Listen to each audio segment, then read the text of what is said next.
Hi, everybody. Welcome back to the Skookum Report.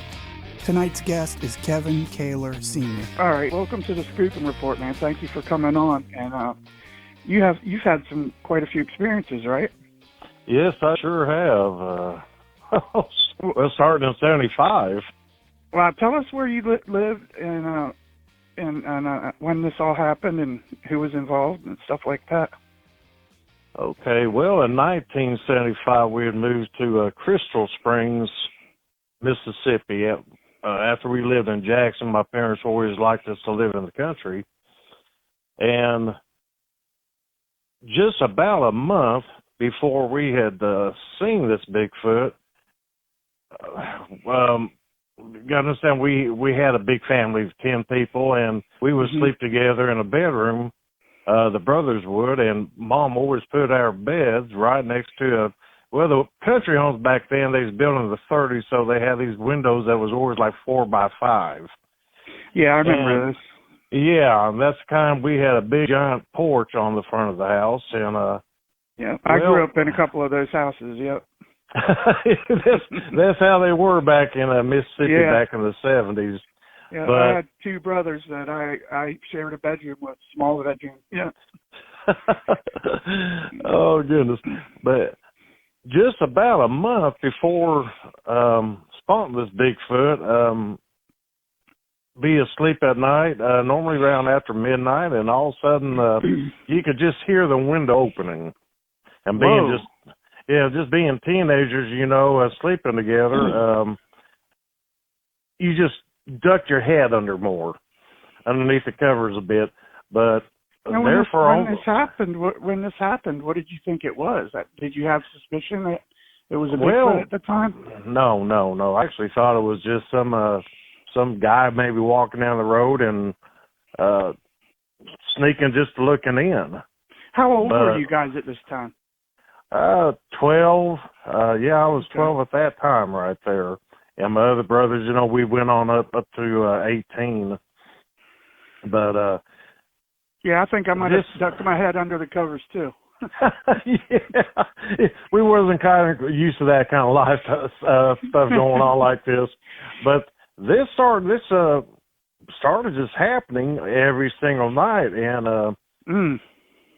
and with your head just a couple of feet from the window right there, but every single time, you could just feel something getting over you and breathing on you. And, you mean he came in the room? Well, it would not come actually in the room, but it would open the window up. I was going to say, wow. Okay. Yeah, and lean right on in and just right over the beds right there. And just breathe on you right there. And I tell you what, I mean, I was you heard the heavy breathing. Yeah, you could feel it.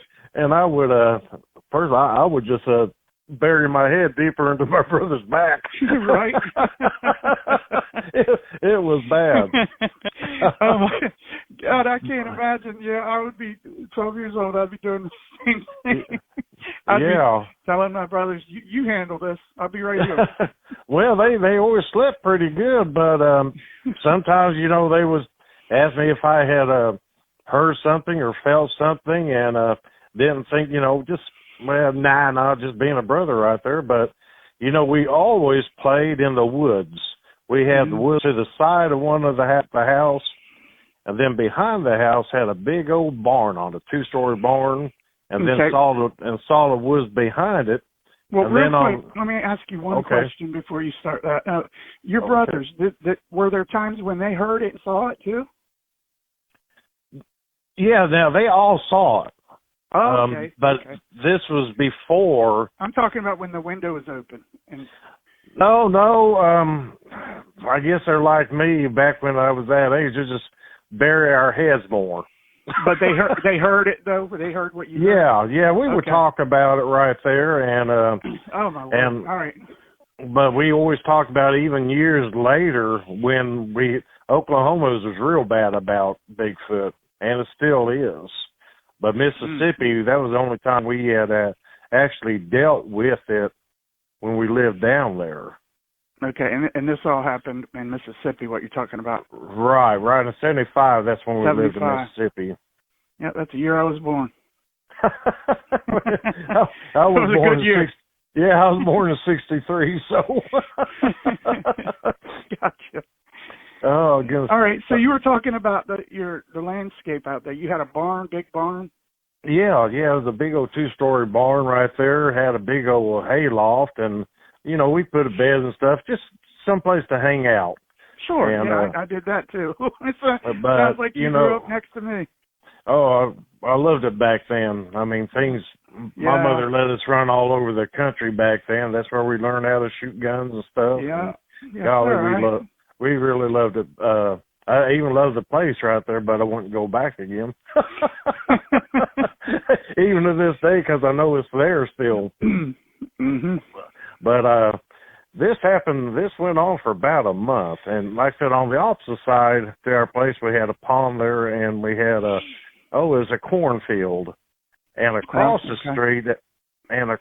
street, had a neighbor there with his 2 sons. They had 500 acres of farmland over there. It's a lot of land. Yeah. Just they raise cattle and just I guess corn, everything else right there. But it was about a month later. We went out, me and him, and back then he was older. He was I guess just about 17, and we had become friends. But walked down the cow trail behind the place. Went to have cigarettes because. Got me hooked on them. Being a teenage boy right there, and I remember that too. It's like we grew up together or something. We'd go out to the barns, smoke a cigarette. Yeah. But it was I guess around 10 o'clock at night, and it was a full moon. And normally on those type of nights, we would normally just. Me and my brother, we always just went out. My mom and dad wasn't bad when it comes to, you didn't have people messing with you back then. Right. You had roam. Yeah, you could roam around everywhere, even at night. And we lived in the woods, but we had went walking, and we went behind the old went behind the barn where the cow trail was. And it was a full moon night. I mean, one of those kind of nights where there's just a giant moon, you can see everything. Oh, yeah.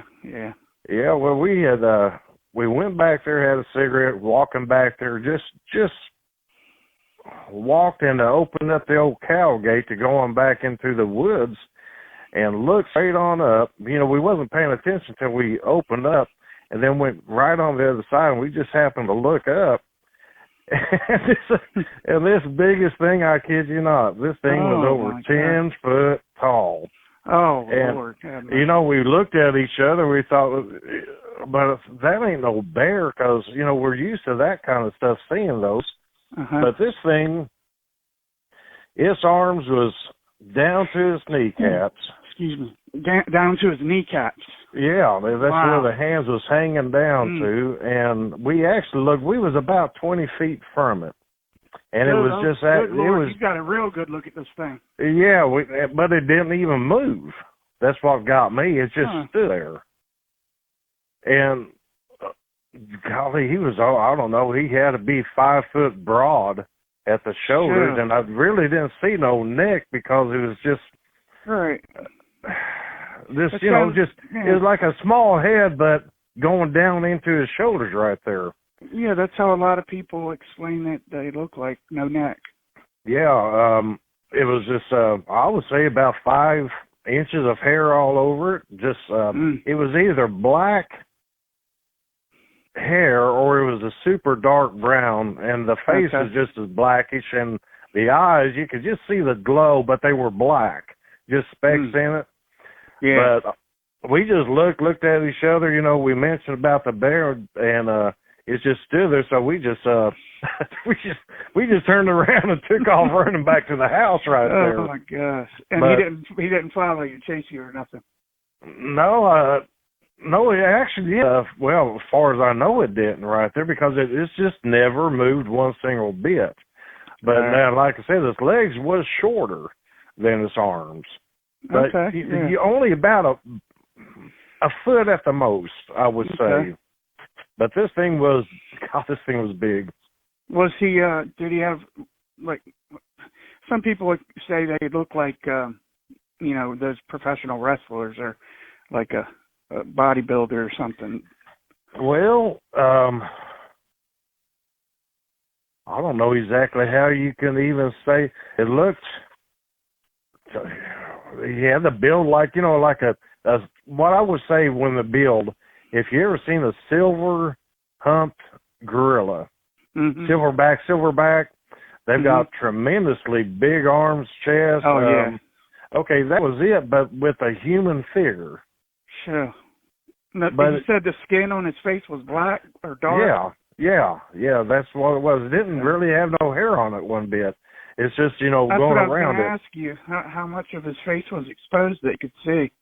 Did you see teeth and all that, or no? No, it didn't. The moon was directly overhead. I mean, it was directly right above. So, and the way I can describe it is when it actually broke into the place.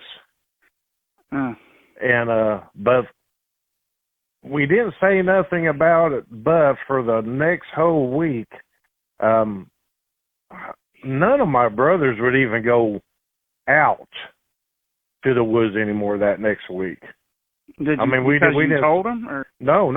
They just felt something was wrong. But we always lived in the barn having fun. But we avoided during day and nighttime. I mean, because you can feel something just looking at you all day and night.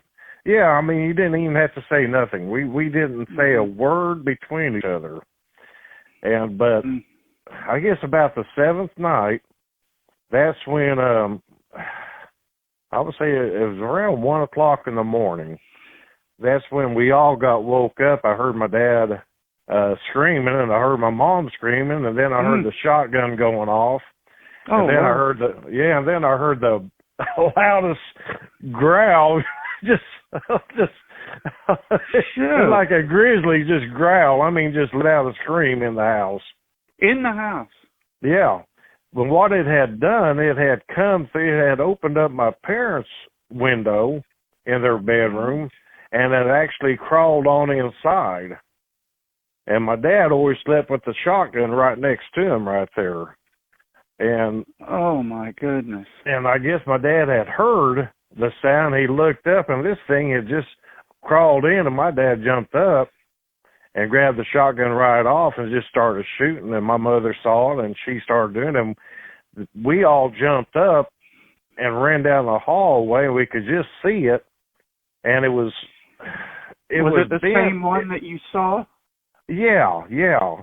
It was the same one. And it was actually bent over, standing up in the room. Oh my God. Because of the ceiling. I wonder how he got through the window. Well, the windows, like I said, they're the 4x5 windows that we had. Okay. And when he lifted, and I've always heard, since then that they could open windows and stuff, and we always kept windows cracked because we didn't have AC back then. Normally a lot of people had money. When you got a family of 10, we didn't have the money for that. Oh, I understand, yeah. Many nights I slept with a fan. We always used fans or just open windows, and we always had like an old water cooler to do it. But anyway, it had come in, and when my dad started shooting at it, and he didn't miss because it was less than 10 feet away, but it went on right back out the window and shot off around the house. My dad went straight on out the window also. You're kidding. Yeah, he went following it. And so we shot on out. Instead of going through the bedroom window like he did, we ran out to the front door. And right then there was another big giant gray silver Bigfoot on the porch heading off it. Yeah. Holy crap, man! Yeah, that's what. Oh my gosh, you had some company that night, man. Well, yeah, and the thing was, they're about the same size. The thing about the gray one, his face was actually, since it was on the porch, he had a tannish looking face, almost like our color skin there about. But now I can tell you, he had a a wide mouth, a flattish mouth. Yeah, he had a real wide mouth. I guess it was a male. I really didn't look when it comes right, to. But it didn't. I was going to ask you, did either of these have breasts? Like it was like they were females? No, I didn't. You know, when I look at the Patterson film, you can actually see those, and now these didn't have it. Okay. And I tell you, I don't think it was even any older, because this thing was just as big and powerful as the other one was. But that's, you know, when they was in the house, that's when we could actually see what the blackish one looked like. It had to be either a black or a solid dark brown. His hair was, but his arms was, oh my Lord, had the biggest arms, muscle-wise, the chest. It was just unbelievable what we had seen right there.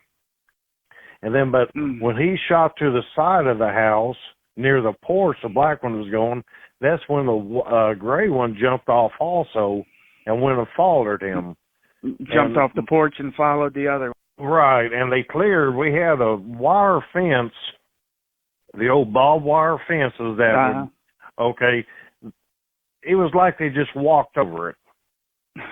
The way they was traveling. And it was so super quick, but they went, I know that the cornfield at that time was over 6 foot, the corn stalks were. Okay. And these things, it actually came just midsection, the corn was to their bodies when they was shooting across through the cornfield. And my dad was, like I said, he was by the fence, he just kept shooting at them. And didn't have a 12 gauge, we just had a 410. But and that wasn't going to put him down. No, like I said, Dad wasn't a violent person, but a 410 would always 410 would take care of a human intruder, that's for sure. But we shot birds, and buzzards and things like that, but never nothing like that. And even at point blank, like within 10 feet, it did not affect this thing at all. Oh, no, especially if it was birdshot, like you were saying. If right. Maybe buckshot might hurt it. Yeah, that's all I could think of right there. But this thing, and then it went over the other fence where the road was, and they both just cleared the road from side to side, just in bound. Sure. Yeah, and they just went straight on over, cleared the other fence. Yeah, towards my neighbors. Older country roads. Yeah. Okay. It just went straight on over it without even touching the road, and then they pretty much walked right over that other fence to my neighbors across the street, and just went on straight out there. Going to see the neighbors, huh? Well, they didn't head directly to the house, and they just shot back. Swung around, and there's creeks all down there, there's streams all down there in them woods, and it's rocky area in that area. So it's a great place for them to live. It's a Mississippi forest, actually, what they call them, pine trees. Right. But a lot of deer. I never did see deer down there. Oh yeah. We live playing in the woods constantly, but we never saw no wildlife. Really? And I guess that was odd, Well, now that I'm older, because anywhere else, I live on a mountain right now, and I see deer every day. Yeah. And in Oklahoma, I would see deer everywhere. But come to think about that, is all because I never thought about it until you brought that up. We never saw wildlife. Huh. Plenty of snakes. But it could be that the Bigfoot may have ate them. I just have no idea. Right. Since then I've heard a lot of stories of them, killing and taking deer and stuff like that. Oh yeah, yeah.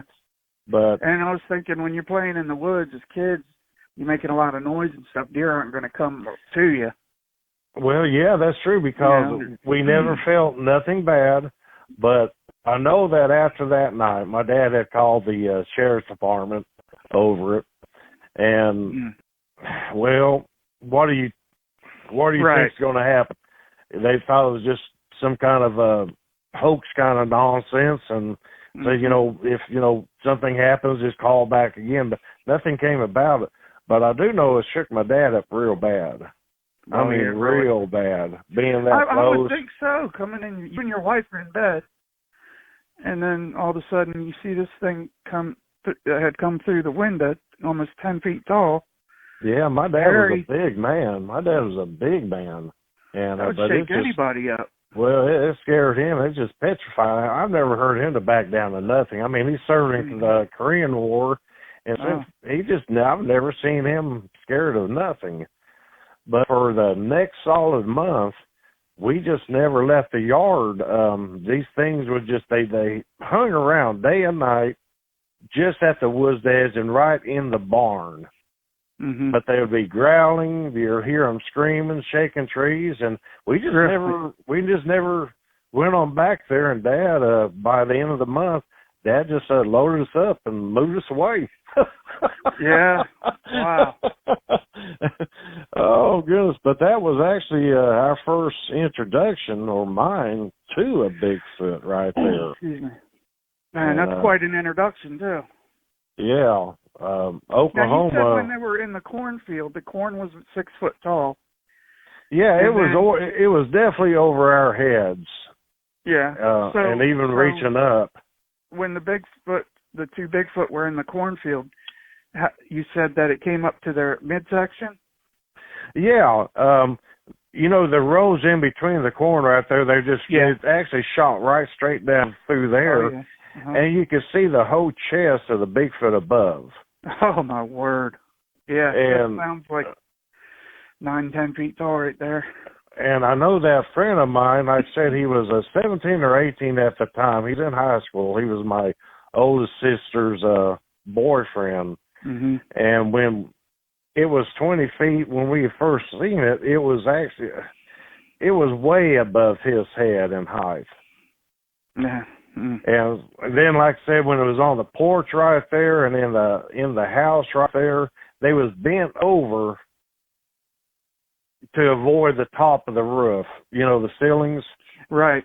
Well, nowadays there's 10-foot ceilings, but them old country houses. Yeah, those right. I can't remember what they were. They was, I can't really quite remember. We had a porch swing on it. I know that. Yeah, everything was a little different back then in those old country houses. Yeah, and I know now these are, it was actually like the ceiling I got now, just about 8 foot is what my ceiling is. And I guess it was about Yeah, I know houses before the 30s, they had 10-foot and 12-foot ceilings built. Mm-hmm. And then the 30s on, they went on down lower ceilings. Window design different and everything else. Yeah. I've been a builder for many years. Now I'm retired. Mm-hmm. But correct me if I'm wrong, please, but the regular houses nowadays, aren't they 10-foot ceilings? No, No, it actually depends on what home you have, right? When you're looking in, let's say the $250,000 to $500,000 home. Oh, yeah, well. Then now you're going to find those at 10, 12-foot ceilings right there, even the hallways. But now the regular style home from the 1930s, to the 80s, now those went down to about 9 foot only. Okay. Okay. So no wonder he was bent over. Yeah, it's not like he was totally bent over. It was just his old head, and bowed over. But now his head was definitely bent, to avoid the ceiling right there. And I'm still actually amazed that it actually went through that window. Right. But you said it was 4 by 6. But he definitely opened it all the way up, and like I said, they was just a big windows back then that they have. Yeah. And I'm sure the house was built solid, and I'm sure it's still there to this day. But there's some places I won't ever go back to, and that would be one of those. Yeah. My goodness. But, actually, that was just an easy time back then compared. Oh yeah. My really worst experiences came in Oklahoma, and they still go now. I've got my brothers that would even tell you stories of the Bigfoot they got. My little brother, his friend was swinging on a tree there outside of Shawnee, Oklahoma, and they didn't actually see a Bigfoot in the tree until I grabbed him. And then it started actually shaking his body, swinging him around, shaking him, threw him down. Really? Yeah. Oh my God. Yeah, they both shot off to the truck with this thing growling and screaming at him coming in from behind. Did he get hurt? No, it was just like he was upside down swinging on a limb like 20-year-olds would do right there, just having fun drinking. And that's when it actually just reached down and grabbed him by his ankle. Oh my God. And it was in the tree and he didn't see him. Yeah, exactly what happened. Wow, it's amazing how people just can be somewhere and you don't see them.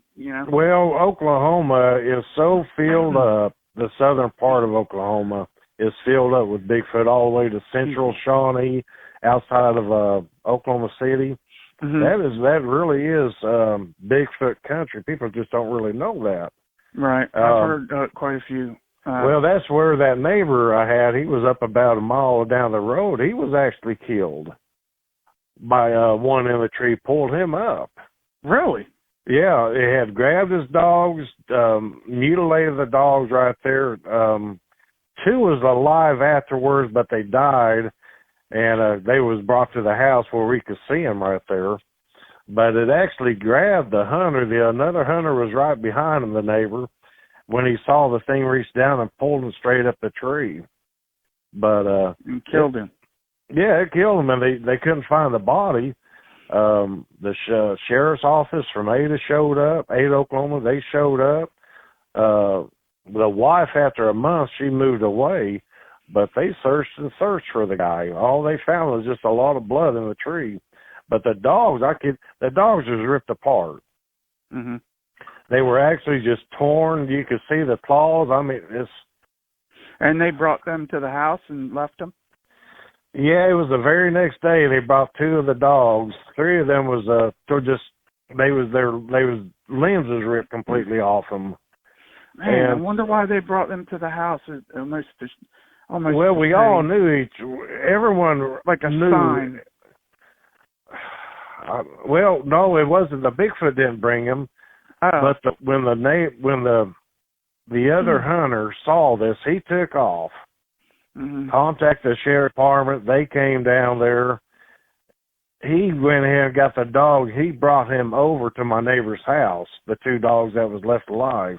Okay. But they were so tore up, they died that day. Gotcha. There was just nothing you could do about it. I understand. Now, I thought that the Bigfoot brought them and laid them in the yard or something. No, but that's not. The guy brought them back in. Yeah, like I said, they was just 3 miles away from the town where it attacked right then. But how did it play out as far as never found the body? No, they never did, and it was on the news at that time. Now, this is back in 1982, but it was on old Channel 7 News outside of Ada, Oklahoma, and sheriffs looked, and they finally gave up, though. After looking at only at the time, that's when the wife decided to move away right then. Right. But now, the police must have heavily questioned the other hunter. I wasn't there when they questioned the hunter, but all I know is what he had told us. He had said he was behind following the man. The man had the 5, that was coon dogs. They was just hunting coon. That's coon country there. And they had their lives. The dogs was leading, and next thing you knew, he said, this big old creature just reached down, grabbed this guy, pulled him up. Wow. And all this racket going on, then it just jumped on down and grabbed the dogs, because the dogs just jumped on it. And said this creature started ripping the dogs apart. And the other hunter saw this up there. He just took off, turned around, took off running. Excuse me. Wow, that's incredible. I don't. That's a shame. It really is a shame because I've never heard of a Bigfoot snatching somebody up in a tree and just killing them. And well, this is what talking and to him. You shook him. What's that? No, that was the other kid, the other guy, where Bigfoot picked him up and shook him and threw him. Oh, it's my brother's friend shook him.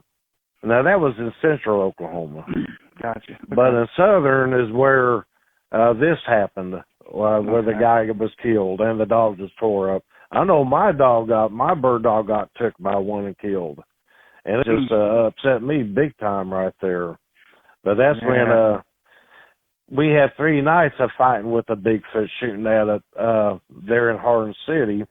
And then the 4th night is when it killed the guy and his dogs. But you say your brothers have stories too of their own?